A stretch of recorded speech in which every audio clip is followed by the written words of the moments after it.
আমার শরীরে কোনটা ঘাটতি পড়ছে এই দেখেন, ইংরাজিতে লেখা এখানে আসি 50,000, তারপর এখানে আমার আছে 50,000 আমার শরীরে, কিন্তু থাকা লাগবে 1,50,000 বা 4,50,000।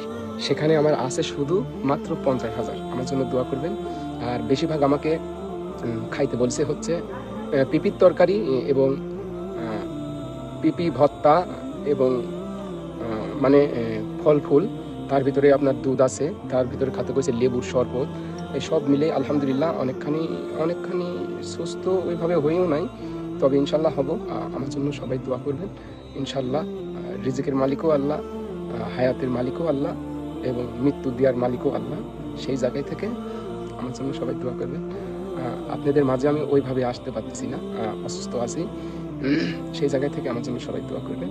এই যে 1 গ্লাস দুধ, বেশিরভাগই আমি না খাই থাকতাম, এখন না খাই থাকার কারণে আমার যে অসুখগুলো আমার ধরা পড়েছে, সেই জায়গায় থেকে আমি আর কখনো না খাই থাকবো না।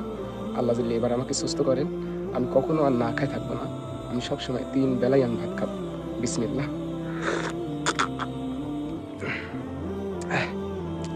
কিছু ভাল লাগে না, এই অসুখ হওয়ার পরে আমি যা খাই কিচ্ছু আমার ভাল লাগে না।